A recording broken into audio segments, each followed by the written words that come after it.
Donc moi, je vais faire le sociologue aujourd'hui, et je vais vous parler effectivement de first person shooter. Donc avec un éclairage qui ne sera pas, comme on l'a vu tout à l'heure, une analyse à l'intérieur de l'image des jeux, mais plutôt, je vais m'intéresser à ce qui entoure cette image, et pas sur le jeu vidéo en général, mais sur un certain type de jeu vidéo qui ont une histoire particulière et qui correspondent à des dispositifs particuliers. Alors, donc ces jeux-là, ce sont des first-person shooters. Est-ce que je peux demander à l'assistance qui a déjà joué à ce genre de jeu de Bernard? C'est pas mal. Je pose la même question à mes étudiants. Je vais.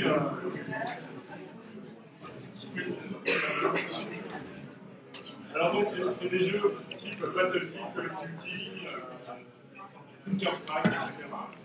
Des jeux qui ont une longue histoire et des jeux qui sont très joués. Vous n'entendez pas? Non. Ça marche. Ça marche, c'est juste qu'il y avait des gens qui parlaient. Ça marche, il faut juste que je la colle. Ah, super. Alors, la question qui se pose avec ces jeux, et c'est celle que je vais rapidement évoquer là, savoir si effectivement ces jeux véhiculent une vision, une image de la guerre, qui entre en conflit avec d'autres représentations médiatiques, notamment des visions, on va dire, un peu plus documentées de la guerre. On va trouver notamment dans des images du grand reportage, qui sont peut-être plus légitimes, ou la télévision, le cinéma, etc. Est-ce qu'il y a, pour les joueurs, une confusion et des conflits d'images, d'où le titre un petit peu bizarre de ma communication. Alors, vous voyez à gauche une image de Counter-Strike, et à droite une image d'un grand reporter sur la guerre en Irak. Alors, si on se pose la question de savoir ce que font ces images, il faut se poser la question des joueurs. Et d'abord, ce qu'on vient d'interroger en premier, c'est la représentation d'images qu'on se fait des joueurs, si on veut dire comme ça. Alors, évidemment, quand on parle de joueurs de first-person shooter, on imagine tout de suite un joueur plutôt jeune, et quelqu'un qui est plutôt un peu occupé du monde, et un petit peu l'image de l'addiction, des images un petit peu misérabilistes des joueurs avec des effets de domination qui vont être très forts. Dans la littérature sur les jeux vidéo, on prend souvent le jeu de FPS pour parler d'addiction aux jeux vidéo, parler des problématiques de violence, et j'y reviendrai de caractère un petit peu irréaliste de l'institution. J'ai repris un peu les conventions d'internet. Voilà. Alors, éventuellement, ces joueurs ils peuvent plutôt ressembler à ça, c'est-à-dire avoir des profils un petit peu plus diversifiés. J'ai vu une image comme une autre, j'aurais pu prendre également celle-là. Pas ça. Bon, ce qui m'intéresse, moi, c'est de déconstruire avec vous rapidement les stéréotypes du joueur. Et éventuellement, du hardcore gamer, c'est pour ça que j'ai pris les t-shirts, on est très loin de l'image du hardcore gamer. Alors, vous avez levé la main pour un certain nombre d'entre vous. Je vais reprendre quelques statistiques rapidement. Ne vous inquiétez pas, je suis sociologue, je pense que vous attendez de moi de donner des statistiques, je vais le faire rapidement. Alors, je vais prendre des données CNC de 2012. Il y a effectivement 15% des joueurs qui déclarent avoir déjà joué à un jeu de FPS, qui est quand même pas énorme, mais c'est quand même pas rien non plus, 15%. Ça, c'est une remarque très sociologique. Pas énorme en même temps. Alors, effectivement, c'est pas ce qui domine dans les jeux. En même temps, on n'est pas dans une économie du jeu qui soit totalement dominée dans le jeu. Ensuite, pour les jeux qui nous intéressent, du type FPS, on a la bonne moitié des joueurs qui jouent entre 1 et 3 fois par semaine. On n'est pas du tout dans une économie du jeu qui s'inscrit nécessairement dans des usages de type compulsif. Les joueurs qui jouent 1 fois par jour ou plus, c'est 16% des joueurs. On a plutôt des joueurs qui sont distants par rapport à ces simulations-là, même si, j'y reviendrai, elles sont très immersives. Ça, c'est quelque chose qu'il faut. Alors, ça ne vous surprendra pas, 79% des joueurs de FPS sont des hommes, alors que si on prend l'économie du jeu vidéo en général, on a plutôt un rapport qui est inversé avec toutes les filles et les garçons qui jouent à des jeux vidéo sur tous les supports. Ensuite, et ça reprend la remarque que j'ai faite juste avant, on a 87% des joueurs qui jouent entre 30 minutes et 3 heures par session. L'immense majorité des joueurs ne jouent pas plus de 3 heures. C'est ce chiffre-là que je veux que vous reteniez. 3 heures, ça paraît beaucoup par rapport à une séquence de télévision, par exemple, c'est pas énorme, 3 heures. Passer la soirée pour Masterchef, passer 3 heures. L'économie du jeu vidéo, c'est 3 heures par session, et je vous l'ai dit, avec des gens qui jouent entre 1 et 3 fois par semaine. C'est 9 heures par semaine pour la plupart des joueurs. Ensuite, ce qui nous intéresse ici pour ce jeu de camembert, c'est les 4, 5, 6.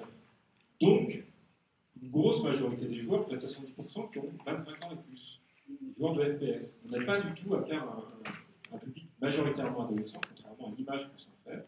Donc, c'est évidemment des gens comme vous, des gens comme moi, voire plus âgés. Les joueurs de FPS ont vieilli avec le jeu vidéo, et on parle de jeux qui datent déjà des années 80, fin des années 90, pour ce type de jeu. Alors, il faut le rapporter à la population française. La population française, on voit effectivement qu'on a les 25 ans et plus représentent 78% de la population âgée de 10 ans et plus. Donc, on a une légère représentation comme ça, mais ce n'est pas non plus des choses qui permettent de dire qu'on a affaire à des publics jeunes. D'accord ? Le jeu de FPS, on a affaire à des adultes de majoritairement plus de 25 ans. Ça permet de contextualiser un petit peu les problématiques qui sont, je vais rentrer dans le cœur du sujet, la question de ces images qui sont même véhiculées par les FPS et éventuellement les représentations qu'elles peuvent donner de la guerre. Donc, c'est un peu le sujet quand on parle des FPS. On reproche à ces types de jeux-là de présenter une guerre propre, une guerre qui va être une guerre chirurgicale, ça fait référence à d'autres débats, par exemple sur la représentation de la guerre en Irak à la télévision, avec des images qui seraient porteurs d'une idéologie, notamment une idéologie capitaliste, une idéologie qui représente la domination américaine, nord-américaine. En tout cas, ces jeux-là sont des jeux qui sont essentiellement produits par des compagnies et des industries qui sont des industries nord-américaines. Bon, alors, on a donc une représentation du conflit et de l'engagement des conflits qui serait idéologiquement centrée sur les États-Unis. Et puis, il y a une idéologie, je vous l'ai dit, capitaliste, c'est-à-dire c'est des images et des jeux qui mettent en scène la compétition et des valeurs qui sont liées à la compétition. Donc, on a beaucoup d'études dans les Game Studies qui critiquent avec une approche, on va dire, marxisante, cette idéologie et l'influence que ça peut avoir sur les joueurs. Ensuite, quand on joue à ces jeux vidéo, on a peu de civils, mais on a peu de corps.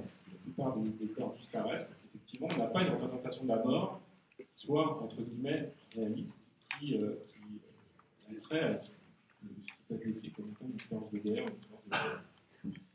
Donc, il y a beaucoup de critiques qui est faite de cette image qui a trait aussi à la virtualité de ces images, et donc qui introduisent un rapport distancié à la guerre et à la mort, éventuellement même, on leur reproche de banaliser le combat, de banaliser la mort.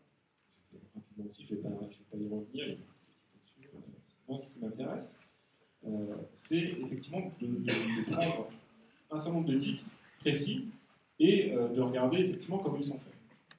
Alors, ils sont intéressants, ces jeux-là, ces images-là, les jeux vidéo sont intéressantes parce qu'elles sont réputées être parmi les plus immersives dans l'industrie du jeu vidéo.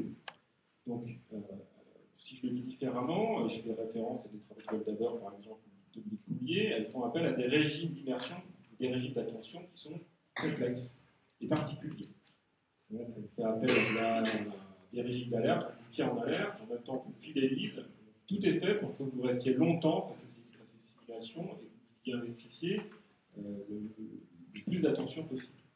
Alors, les travaux sur le Game Studies, là encore, travaillent de manière un peu sophistiquée la question de la jouabilité, la question de la gestion de l'espace, je le disais ici, et puis le rapport à la fiction. Je renvoie à des travaux de Jenkins ou des Angeaux, par exemple, pour montrer que ces jeux-là sont très sophistiqués dans la façon dont ils manipulent, au sein d'un dispositif, des images complexes, du son, également, en support à ces images, et puis des dispositifs de jouabilité, de façon vraiment très très sophistiquée, et je vais y revenir, de façon de plus en plus rationalisée. Ce qui m'intéresse, c'est que ces jeux-là ont une histoire, et une histoire qui correspond à ce qu'on cherche à faire. On cherche à construire un réalisme particulier. Alors un réalisme qui n'est pas le réalisme c'est là que je vais m'arrêter de manière temps, qui n'est pas le réalisme du reportage de guerre, mais qui n'est pas le réalisme du cinéma, qui est un réalisme très singulier, et qui est un réalisme comme tous les réalismes, vous savez moi, qui sont des réalismes arbitraires, et des réalismes qui sont, on va dire, en simple, utilitaristes. Je renvoie au travail de Nelson Goodman, par exemple, arbitraire, parce que dans un jeu vidéo comme celui-là, tout le monde dont je parle là, par exemple, si on s'intéresse à la lumière, on va s'intéresser à des effets de transparence. C'est ça qui va être jouable. On s'en fiche de restituer de belles lumières d'automne. Ce qui compte, c'est le mouvement, l'action et des effets de réalisme qui jouent sur la jouabilité. Par exemple, si un joueur est passé sous un feu nourri, là, on va brouiller son image pour restituer une expérience de combat qui serait celle du stress, etc. Ce n'est pas du tout un réalisme au sens plein et entier. Ce n'est pas du tout les mêmes effets qui sont utilisés. Alors, il y a des effets d'interface également, parce qu'on reviens en arrière, on propose aux joueurs de se déplacer, et il faut qu'il y ait un certain nombre d'informations. Donc on affiche un certain nombre d'informations à l'écran, qui ne sont pas tout à fait réalistes, mais qui sont des choses qui servent l'action. Voilà, quand vous êtes blessé, on met un certain nombre d'indicateurs, on met un certain nombre de textes qui correspondent à ce que vous êtes en train de faire. Et si on voulait strictement être dans le cadre d'une immersion, il y a des choses qu'on ne mettrait pas. On gommerait tous les aspects. C'est ce qu'ont fait certains jeux type American Army, par exemple, qui ont été développés par l'armée américaine, qui étaient des jeux qui n'étaient pas jouables, mais qui étaient réputés être des simulateurs de combat. Je ne sais pas si vous avez vu ce jeu-là. On a généralement 30 secondes. On se met une balle, il n'y a pas d'information, ce n'est pas vraiment un jeu. C'est plutôt de l'ordre de la simulation, avec d'autres modes de rationalisation. Alors, ces jeux-là, ils sont développés petit à petit pour passer d'une simulation où le joueur était seul à une simulation où le joueur est en équipe. Et en équipe, soit avec de l'intelligence artificielle, des personnages qui sont dans le jeu, ou alors éventuellement une intelligence collective, c'est-à-dire des gens en multijoueur. Alors ça, c'est intéressant parce que le joueur, il évolue dans le conflit qui est représenté, et ce qu'on cherche à restituer, c'est une expérience de combat en escouade. Alors, ça fait référence à, y compris à beaucoup de témoignages sur la Seconde Guerre mondiale, y compris d'ailleurs des travaux de sociologues, comme Stouffer, qui montrent que le groupe de socialisation primaire est le plus important. Ce qui compte, c'est les rapports qu'on entretient avec ses proches. Et ces jeux-là, on propose ce type de simulation-là, où ce qui compte, c'est pas tellement de jouer tout seul, c'est de jouer avec une équipe, dans un conflit qui est plus vaste.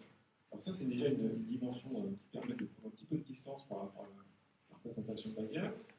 Effectivement, il y a un certain nombre d'aléas qui interviennent, qui font que le joueur ne peut pas s'en sortir tout seul. Vous n'êtes pas dans la représentation cinématographique classique du Rambo, par exemple, des années 70-80, où le joueur vient à bout d'une armée de zombies, d'une armée d'ennemis tout seul. Là, il faut jouer en équipe, et même si vous jouez en équipe, vous mourrez plusieurs fois, c'est ce que j'ai mis sur le deuxième petit point. Il y a des jeux qui sont répétitifs. On recommence très souvent la même action, la même séquence de jeu, parce qu'on ne cesse de mourir, on cesse de perdre. En fait. Contrairement à d'autres jeux dans lesquels la progression est plus longue, là, un bon jeu de FPS, c'est un jeu dans lequel vous progressez sans cesse. Donc il y a quand même des effets de distanciation par rapport à des images qui sont très conventionnelles, un grand nombre de normes, et face à laquelle vous actionnez plusieurs fois la même simulation. En fait, ce qui est intéressant, c'est que ce sont des jeux d'abord qui simulent le combat et qui ne simulent pas exactement la guerre. C'est déjà un petit peu différent. Ensuite, ce sont des jeux qui ont un caractère transmédiatique sans appui et qui remédient un certain nombre de remédiations, c'est le concept de l'auteur par exemple, qui reprennent des conventions qui vont être des conventions télévisuelles ou cinématographiques. À tel point que par moment, on ne sait pas si on joue à un jeu vidéo ou si on revit des séquences de Il faut sauver le soldat Ryan, par exemple, un des premiers opus Call of Duty, ou Génération Kill pour un des derniers de ces séquences-là. Donc les joueurs commentent le fait qu'éventuellement ils sont mis dans des actions qui correspondent à celles qu'ils ont éventuellement vues au cinéma ou à la télévision. Donc, je vous ai dit tout à l'heure qu'on simule du combat, on ne simule pas exactement du combat, on simule des simulations de combat. Donc il y a un degré de sophistication supplémentaire, c'est-à-dire que les conventions qui sont celles des first-person shooters sont des placent le joueur face à des images qu'il a éventuellement déjà vues avec une certitude à peu près absolue au cinéma ou à la télévision. Le fait d'être en caméra subjective, ce sont des dispositifs qu'on retrouve au cinéma, qu'on retrouve à la télévision, notamment dans les séries, qui remédient pour le coup des reportages de journalistes embarqués qui ont monté des documentaires, on les voyait en vue subjective sur le.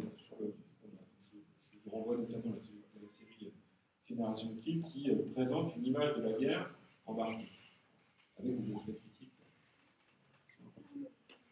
Tout ça c'est important parce que cette expérience de jeu-là, ces images, on les partage. Les jeux vidéo, si je prends la plateforme YouTube, composent des partages, types de vidéos qui sont les plus partagés. La moindre vidéo de Battlefield 4, par exemple, va être vue à des millions de fois, commentée, partagée, dans tous les sens. Pour plusieurs raisons. D'abord parce que ce sont des jeux qui ont besoin d'être pris en main. Donc, on va échanger des trucs et astuces sur ces jeux-là. C'est ce qu'on va appeler de la réflexivité pratique, si vous voulez, dans le lien. Donc, il convient de penser à la manière dont on agit dans un jeu et essayer de progresser. C'est une incitation au score, donc on essaye de progresser et donc on a besoin d'un peu de conseils. Il y a un deuxième aspect qui est important, on renvoie plutôt à des travaux comme ce petit dance par exemple, la réflexivité discursive. On réfléchit à la façon dont on pense sa pratique du jeu vidéo, et éventuellement on cherche à la comprendre. C'est ce que je vous disais par rapport au caractère transmédiatique. Quel est le sens de telle séquence de jeu? Est-ce que ça fait référence à un film? Est-ce que ça fait référence à la littérature? Est-ce que ça fait référence à des témoignages de la Seconde Guerre mondiale? Éventuellement, qui est là, en termes de façon documentaire, est-ce que ça fait partie d'une histoire dont je peux rendre compte? Donc, par exemple, le jeu Call of Duty numéro 2 représente une action très documentée dans les écoles militaires, qui s'appelle Darfour, qui est présentée dans le jeu Modern. Et donc, on discute de la représentation de cette séquence-là dans le jeu, de la façon dont elle diffère éventuellement de la série télévisée, de la façon dont la série télévisée elle-même traduisait bien ou trahissait l'histoire. Donc, c'est un petit peu sans fin, et ça fait l'objet de beaucoup de distance et de distanciation critique. C'est là où je veux en venir, c'est que ces images de jeux vidéo provoquent une réflexivité, une intense réflexion de la part des joueurs.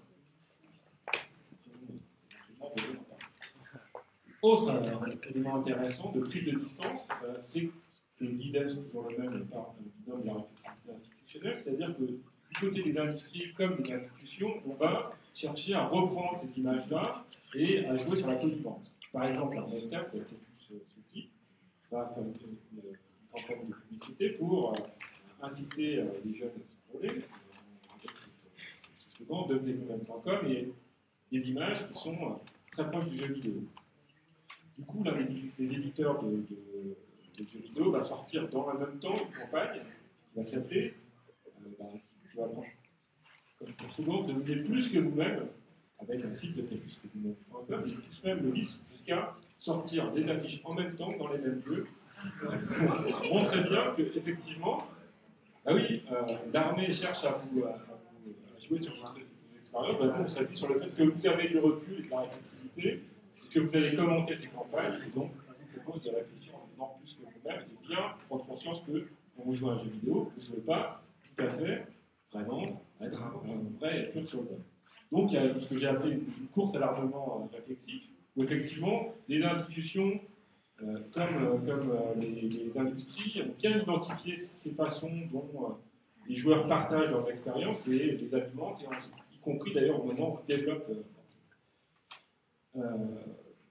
Cette question du partage, elle est aussi sur les réseaux sociaux à un niveau un petit peu supérieur, puisque les soldats qui ont dans les armées, en tout cas américaines, canadiennes, françaises, des petites caméras vidéo pour permettre au commandement de savoir mieux ce qui se passe sur le front, font des films qu'ils diffusent avec des conventions qui sont celles du jeu vidéo, avec de la musique, avec des grandes présentations qui sont vraiment dans la même économie symboliques que celles qu'on retrouve dans les vidéos dont je vous ai parlé rapidement, de partage de trucs et astuces, par exemple, de séquences un peu extraordinaires de jeux, pour montrer effectivement le front, la vraie vie.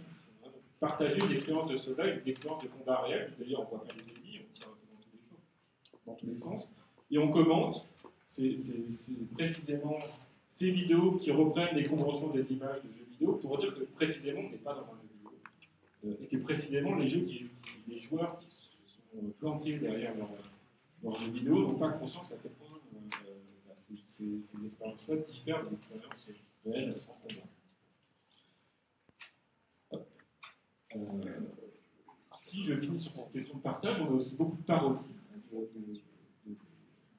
jeux vidéo, avec des détournements et des joueurs qui se mettent en scène en train de jouer à un jeu vidéo. Donc, par exemple, bref, j'ai joué à Call of Duty qui a été une vidéo que j'ai vue plusieurs millions de fois sur YouTube, qui font que finalement, on a une grande complexité dans les régimes d'interprétation de ces images de jeux vidéo. Elles sont diffusées, fragmentées, et je vous l'ai dit en démarrant, on a des joueurs qui présentent des profils très différents. En fait, il faudrait faire une étude, et moi, ça m'intéresse justement, pour essayer de comprendre quelles sont les entrées dans les différents jeux qu'on peut faire. Sans doute que là, je joue évidemment les origines socio-professionnelles, le genre,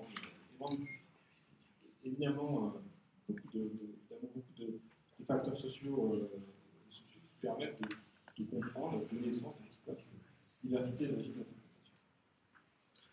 En fait, je voudrais finir là-dessus, le jeu vidéo et les images du jeu vidéo sont ce qu'elles font aux joueurs.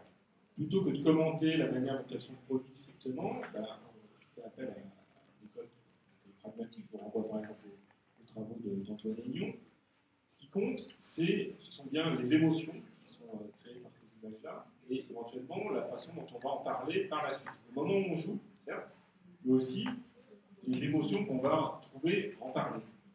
C'est comme boire du vin, il y a le moment où on boit le vin et on goûte. C'est l'exemple d'Antoine Aignon, et puis après il y a la façon dont on va en parler. Et pour ces images-là, c'est un peu la même chose qui compte, c'est effectivement les émotions qu'on va ressentir. Donc je vous signale quand même que quand on joue au jeu de type FPS, on n'a pas strictement peur, pas la peur qu'elle va chercher, on n'a pas non plus la joie, c'est l'attention, c'est éventuellement de la surprise, mais en tout cas ça n'a rien à voir avec ce qu'on imagine être une expérience de combat, ce qui signifie bien le fait que ces jeux-là n'ont pas pour but de simuler un combat, mais bien de distraire. Vous mettre dans le même état émotionnel que quand vous regardez un film ou une série télévisée qui porte sur la guerre. Alors qu'il y a d'autres jeux, les jeux de zombies par exemple, qui jouent vraiment sur la peur. Ça, c'est pas le cas. C'est plutôt sur le genre de la peur. On a des images, et ce qu'il faut, c'est s'intéresser à ces questions présentes, des manières dont éventuellement on en parle. Je vous l'ai dit, il y a plein de façons d'en parler, il y a plein de façons de les commenter, mais normalement, en tout cas, les éléments les plus récurrents sont des éléments de prise de distance par rapport à la fabrication de ces images. Ce qui est commenté, c'est la façon dont on pense la guerre et la façon dont on s'intéresse beaucoup à la façon dont on montre la guerre et éventuellement le combat. Donc on a des images qui sont certes immersives, mais qui permettent de penser des conflits qui, par ailleurs, sont peu montrés ailleurs. Alors, il y a beaucoup de jeux qui portent sur la guerre d'Afghanistan, par exemple, éventuellement même des jeux qui proposent d'incarner un soldat afghan. Il y a peu de représentation de cette guerre en ce moment. Il y a peu de représentation, encore moins de représentation d'images du côté du camp afghan. Paradoxalement, ce sont des blockbusters qui proposent de faire ça. Voilà. Je vous remercie.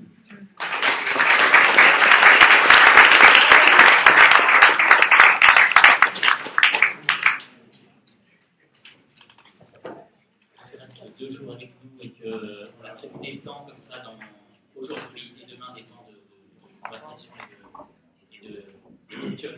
Pardon, voilà. Je propose qu'on passe à la présentation de Grisroy. On laisse en fait fonctionne cette France. Et puis voilà, on enchaînera, je pense, directement, si vous me permettez, on enchaînera avec la suite.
Alors, ouais.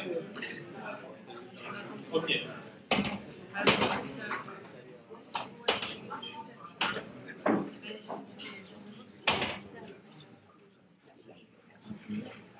Bonjour. Est-ce que vous m'entendez? C'est bon? D'accord, j'ai pas beaucoup de retours, donc c'est difficile de savoir. Donc je me présente, Guy Sora, je suis artiste numérique et designer, et je travaille à l'écriture d'une thèse sur les formes constitutives de l'expérience vidéoludique. Donc aujourd'hui, je vais vous parler de deux formes d'expérience distinctes, ou pas. Donc l'expérience joueur et l'expérience spectateur. Alors, le plus souvent, quand on aborde la question de l'expérience vidéoludique, donc de la manière dont le joueur vit, le plus souvent, quand on parle de la manière quand on essaie de qualifier le vécu qu'on va trouver au sein d'un jeu vidéo, on va aborder la chose de trois manières. Alors la première, on va se demander si l'expérience qu'on vit au sein d'un jeu vidéo, elle est comparable à l'expérience qu'on peut vivre au sein d'autres types de médias. Donc par exemple, est-ce que c'est comparable à l'expérience spectateur qu'on va pouvoir éprouver en regardant un film?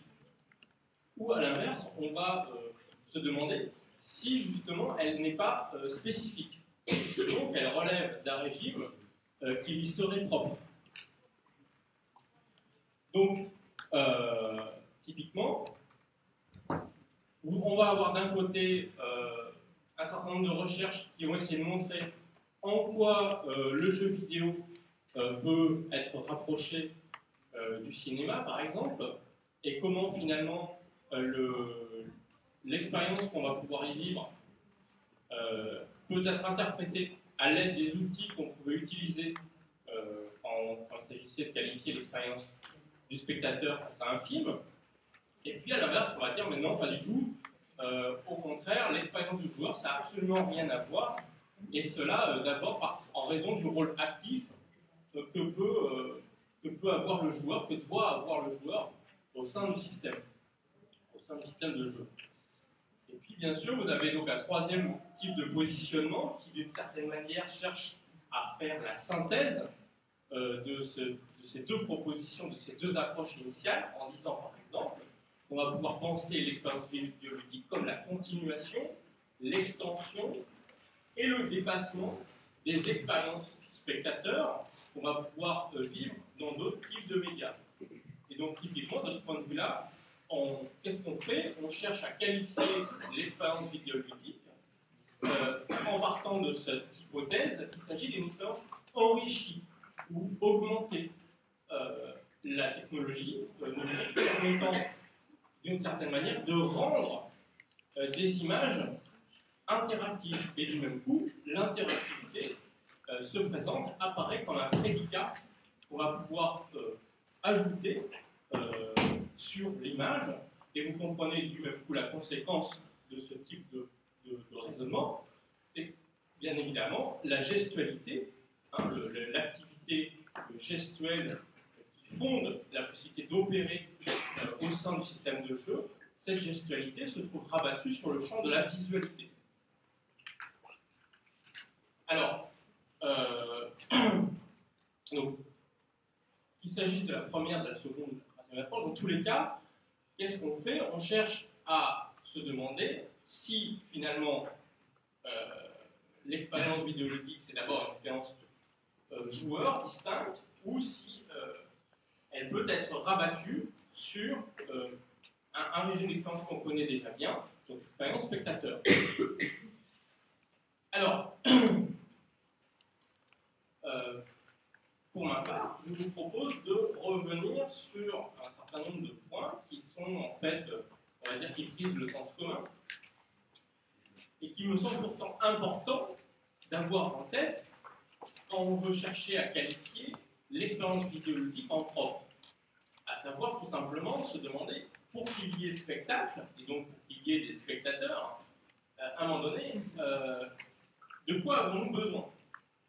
Donc, pour qu'il y ait spectacle, il faut qu'il y ait quelque chose à observer. Il faut qu'il y ait un donné. donc se donner, quand il est le fruit d'une activité humaine, qu'est-ce que ça présuppose? Ça présuppose qu'il y ait des acteurs ou des opérateurs humains qui rendent possible le processus, le déroulement de ce qu'on va ensuite pouvoir, par exemple, appeler un spectacle. Ces opérateurs, ces acteurs, ils peuvent ensuite être visibles ou dissimulés, hein, exposés à la vue ou dissimulés. C'est un procédé, tout va dépendre du type de procédé de spectacularisation qu'on va vouloir employer.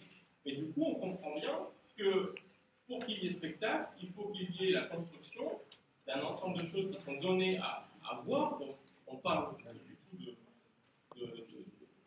de manière de représenter ce qui est en train de se dérouler. Donc, en sélectionnant au sein de ce qui est en train de se dérouler des éléments qu'on va considérer comme mobilisables en tant que matériaux pour construire un spectacle. Alors, pour en venir plus directement à la question du jeu, typiquement, si on prend l'exemple du football, donc on a donc, des joueurs qui s'affrontent sur le terrain pour la maîtrise d'une balle. Je passe sur les détails des règles, on en connaît tous. Et simplement, on voit que cette activité, du même coup, elle est observable par des spectateurs. Du même coup, étant observable par des spectateurs, se pose aussi la question de l'organisation de l'espace qui va, de l'espace autour du terrain, qui va permettre aux spectateurs, c'est-à-dire aux non-joueurs, on peut aussi définir les spectateurs comme ceux qui ne sont pas, donc des joueurs, ne sont pas des joueurs, et bien on va pouvoir leur mettre à leur disposition un ensemble de dispositifs, comme par exemple des gradins, qui vont permettre d'apprécier le processus en cours avec, par exemple, en voyant les choses à distance, en voyant les choses de loin. Donc, les gradins, typiquement, participent, contribuent à permettre d'avoir un point de vue global sur la partie qui est en train de se dérouler. Et donc, qu'est-ce qu'on fait avec les gradins, par exemple, hein, mais on pourrait donner de nombreux autres exemples, c'est pas ça qui manque. Typiquement, on permet aux spectateurs d'avoir un point de vue qui n'est certainement pas celui du joueur, ou en tout cas qui ne se résume pas à celui du joueur. Alors après, on pourra donner bien sûr des contre-exemples, hein, puisque aujourd'hui, avec l'usage des caméras embarquées, eh bien, un procédé courant de spectacularisation employé pour créer du spectacle, c'est précisément de donner à voir ce que le point de vue même du joueur. Mais ce n'est qu'un des modes d'appréciation possible de l'activité qui est en train de se dérouler dans sa globalité. Alors, typiquement, maintenant, sur les dispositifs vidéoludiques.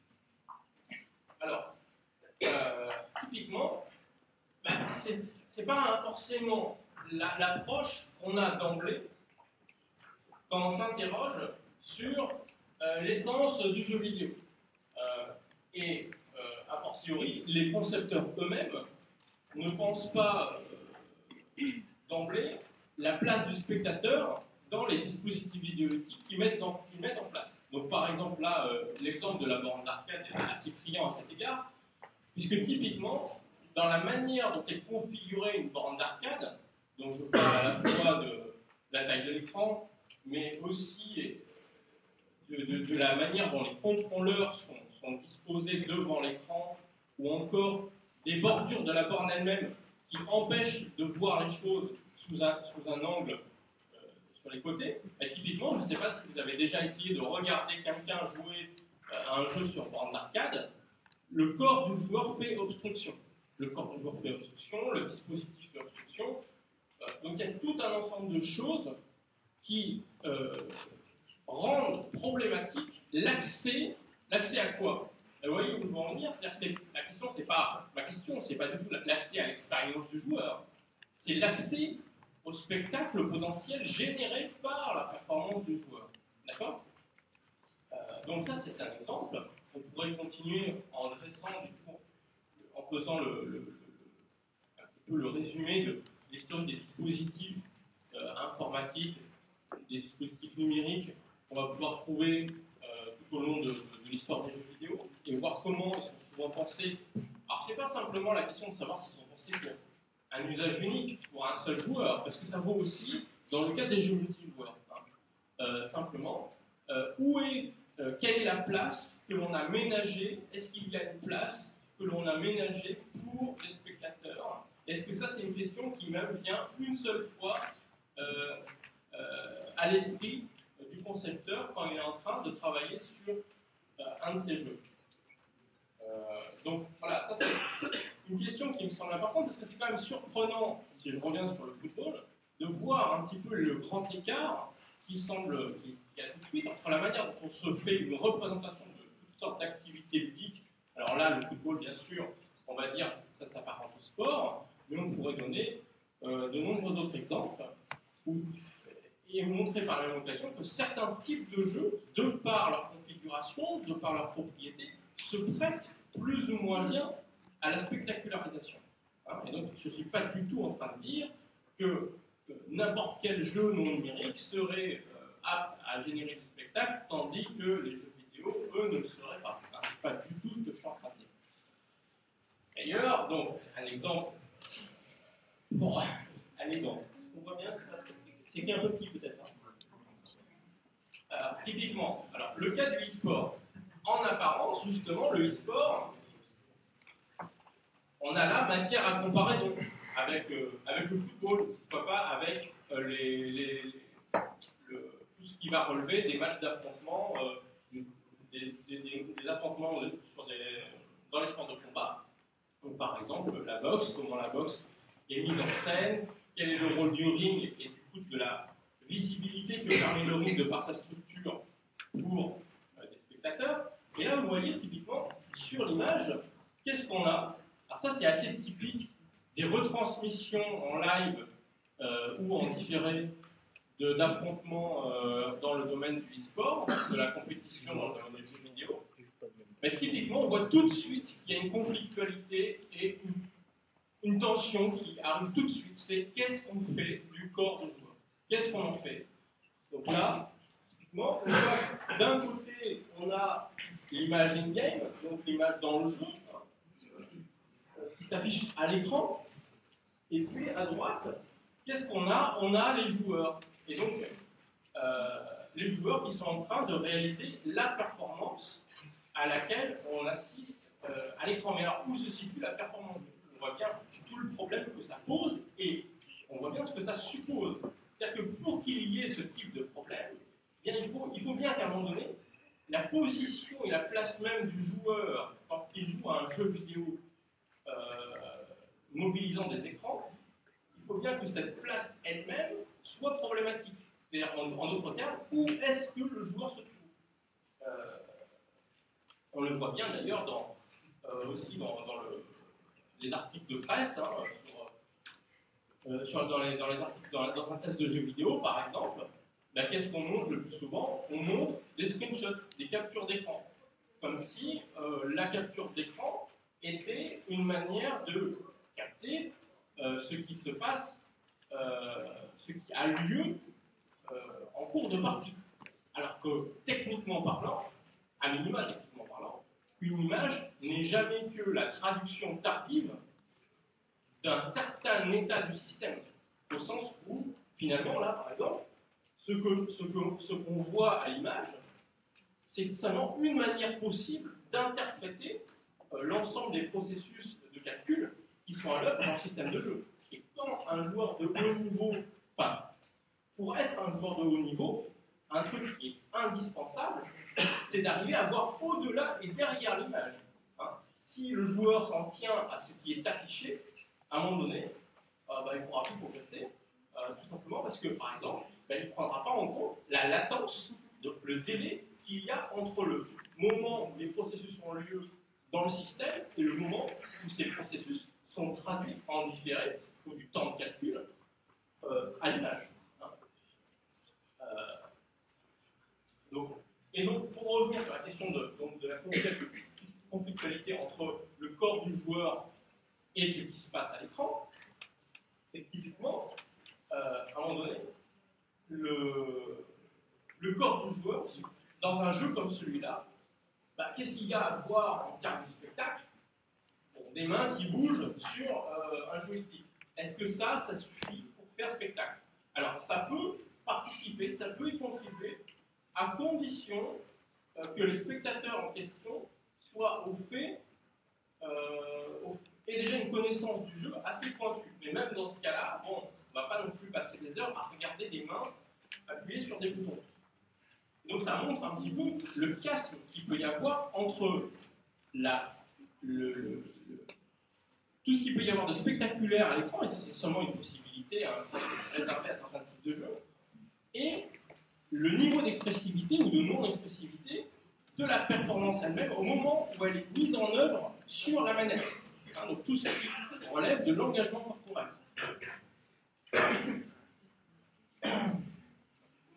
Alors,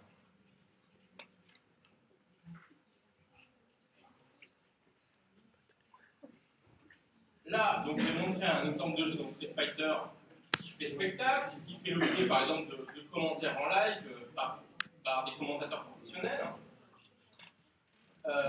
Mais le plus souvent, le jeu ne fait pas spectacle. Il y a de nombreux événements qui ne font pas spectacle. Et inversement, on peut alors se demander, mais alors quels sont les éléments qui font spectacle, qui sont intéressants à regarder?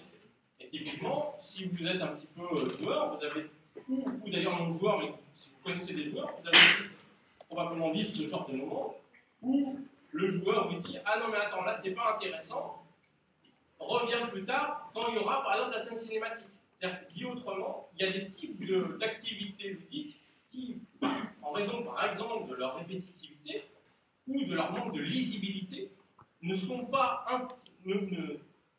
parviennent pas à faire facilement spectacle, a fortiori pour des personnes qui ne connaissent pas les règles du jeu et donc qui n'ont pas les outils interprétatifs permettant d'accéder au sens de ce qui se déroule à l'écran.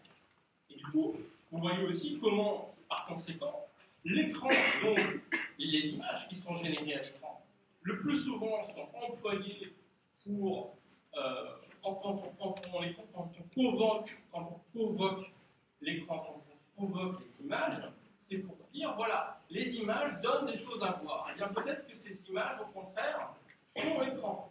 Peut-être qu'elles masquent précisément ce qui se déroule, ce qui est en train de se passer, sachant qu'il y a quand même un point, il y a quand même une grande différence entre un spectateur qui regarde quelqu'un jouer et un spectateur qui regarde un match de football, c'est que typiquement, quel est le point de vue, quel est le point d'accès qui permet d'observer ce qui se passe?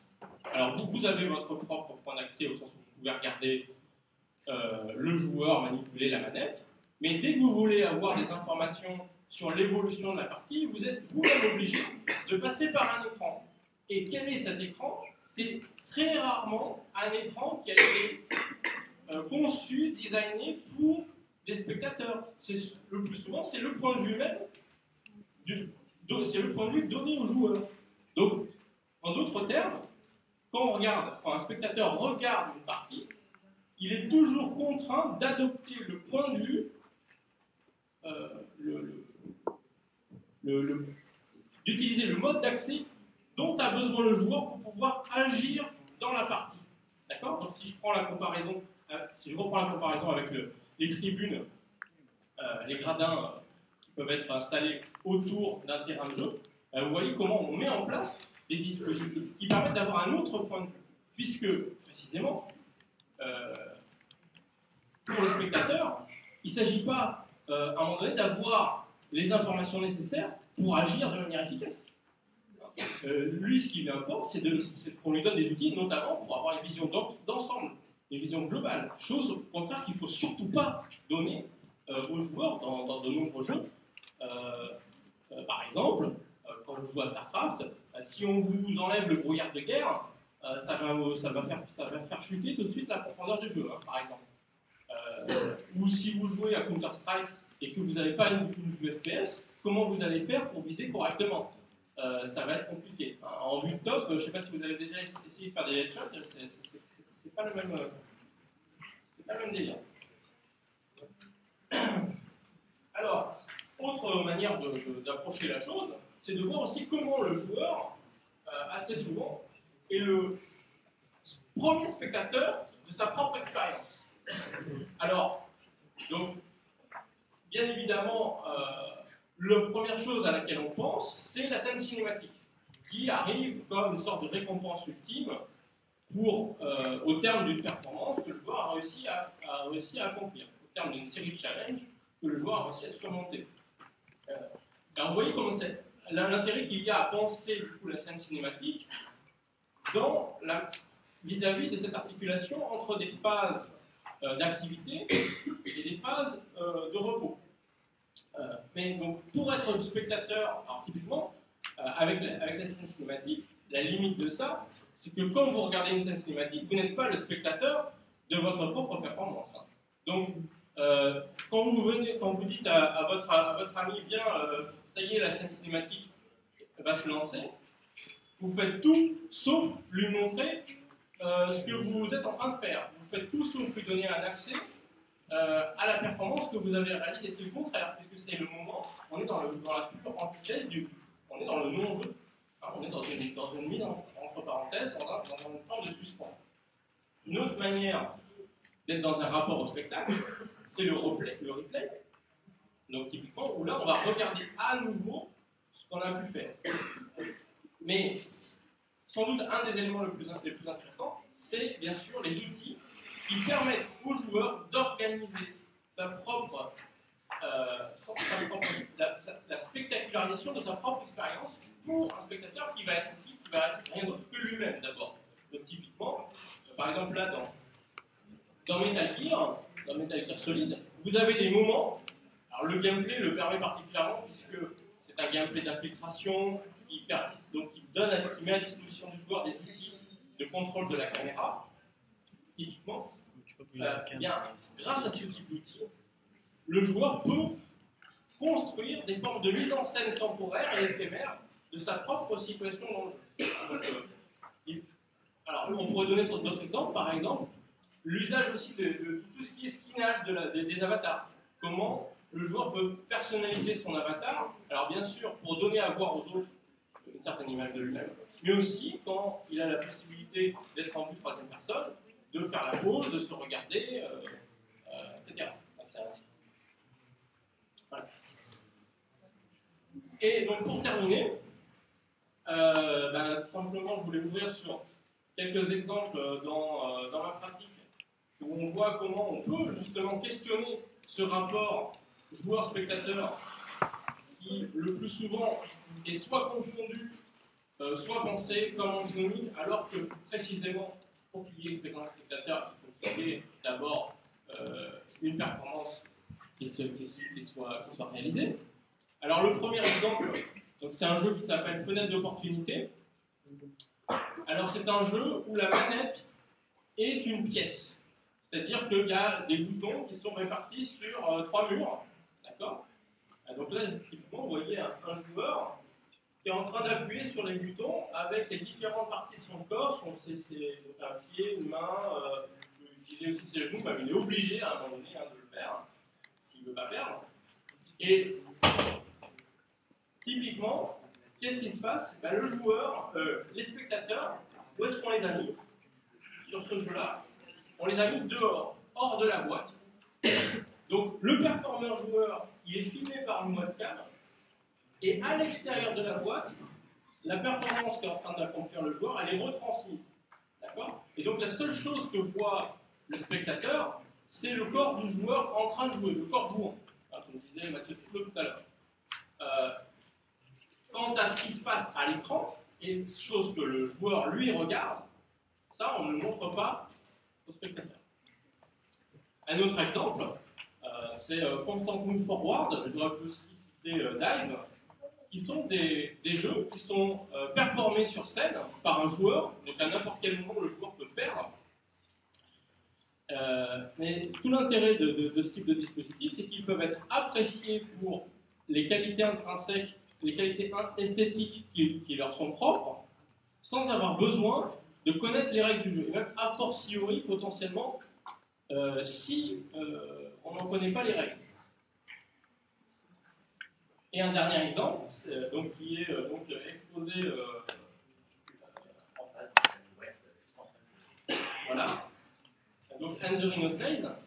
Donc là, typiquement, on a un jeu qui est construit pour interdire aux spectateurs la possibilité, pour permettre aux spectateurs la possibilité de comprendre ou d'avoir l'impression, l'illusion de comprendre ce qui se passe dans le système de jeu. Dit autrement, la plupart des jeux ne permettent pas aux spectateurs de comprendre ce qui se passe dans la partie, mais donnent l'illusion de le comprendre. Et typiquement, ce jeu-là, d'emblée, de par sa nature, hein, vous avez un écran, à l'image, à l'écran, vous avez une série d'images qui se décomposent, et donc l'espace de jeu devient progressivement de plus en plus illisible. Eh bien, cette propriété-là fait que le spectateur, lui, ne peut pas avoir accès à ce qui est en train de se dérouler, alors que, bizarrement, le joueur, lui, arrive très bien à progresser. Voilà. Je vous remercie.